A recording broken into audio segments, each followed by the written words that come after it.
Clinic, where he worked as a medical director up to the present. It is an honor for us to be affiliated with this institution, a member of Philippine Psychiatric Association, an accredited neuropsychiatric of Philippine National Police, and a doting father of two beautiful young girls.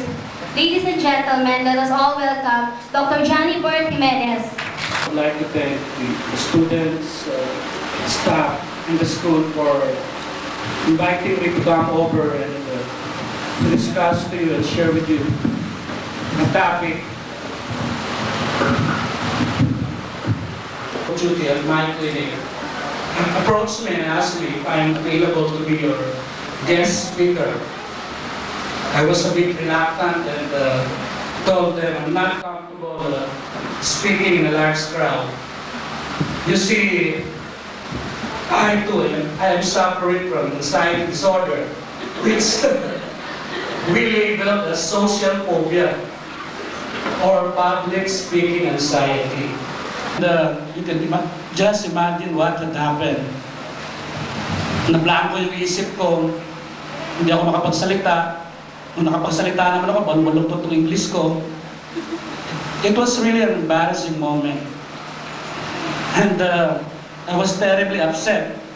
And for days, I was depressed. I was thinking then of quitting my job, as I see myself as a stupid doctor. The reason why I'm sharing with this is that it is common that you see in clinics anxiety and depression. And studies have shown that social phobics like me are prone to develop depression in 50% of cases. And studies also show that many psychiatrists can develop mood disorder at some time. And this may be the main reason why psychiatrists are at a high risk of attempting suicide. So many believe that physicians with mood disorder choose psychiatry as their field of specialty. So with this background, inaasahan ko na meron kayong matutunan sa mga pinagsasabi ko ngayon. Dahil pag hindi, alam niyo na siguro ang komplikasyon, pwede akong ma-depress at pwedeng kung ano ang gawin ko sa buhay ko. But kidding aside, one thing nice about psychiatry is you learn how to confront and accept your conflict. You learn how to cope with it and do something about it. So, in a few minutes, I will discuss an overview.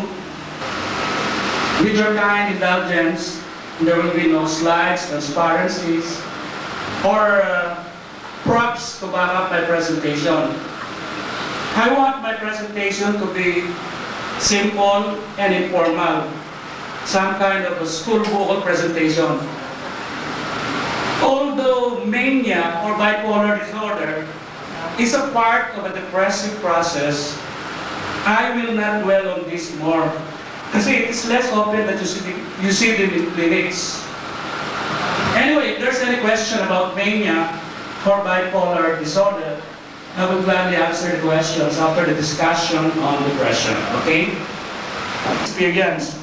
Even animals, when they lose something important to them. In psychiatry, depression refers to an abnormal mood. Refers to an abnormal mood related to sadness, unhappiness, and misery of everyday experience. It is also used in psychiatry as a name of a clinical state or disorder, which forms a group of symptoms forming a recognizable pattern, which sometimes showing a cyclical course, with more or less complete recovery between attacks. Now, let me differentiate between endogenous depression and reactive depression. Kasi madalas narinig ito. And in endogenous depression, It consists of biological symptoms, meaning inherent to that person and independent to any psychosocial stress. It is synonymous to retarded depression, psychotic depression, or major depression. Usually, there is no psychosocial stress preceding the onset of illness. The patient is neurotic. The patient is not psychotic. It is a reaction of one's personality to a psychosocial stress. Yun nga lang, nai-exaggerate in passion and leading to a maladaptive pattern of behavior. There is an identifiable psychosocial stress preceding the onset of illness. Or melancholy is the most common type of mental disorders. It is an extremely prevalent disorder, and the lifetime incidence of the illness in general population is approximately 25%. So malaki-laki. All categories of the population are at risk. Females, nakinig kayo, 2 to 3 times more prone to develop major depression.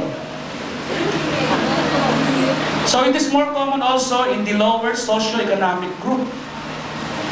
Numerous studies have shown that depression runs in family with strong genetic predisposition, especially to bipolar disorder or the manic depressive type. Depression is oftentimes under-recognized and misdiagnosed. And the major reason for this is the subjective nature of the patient's complaints. Because it is a recurrent and a chronic mental disorder, the patients are at a high risk of attempting suicide. Mortality rate is quite high, 15%. And for those patients who attempted, 10% of these cases will eventually kill themselves. Depression is a crippling and a disabling disorder that can be compared to a patient suffering from a chronic medical condition.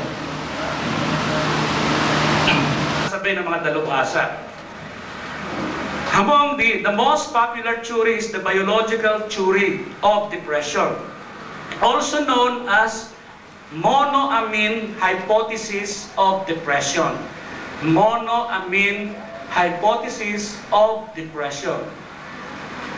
This theory postulates that depression is associated with defective functional aminergic transmission, resulting to a deficiency or a decreased amount in the neurotransmitters in the brain, particularly noradrenaline and serotonin. So kapag depressed ang isang tao, sabi ng mga eksperto, mababa o kulang ang chemical natin sa utak, katulad ng noradrenaline at serotonin.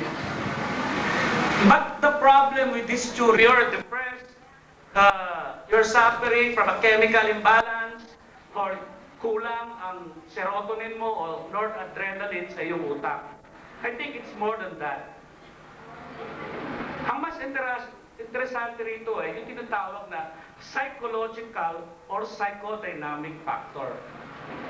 Like in any natural processes, depression has an early origin.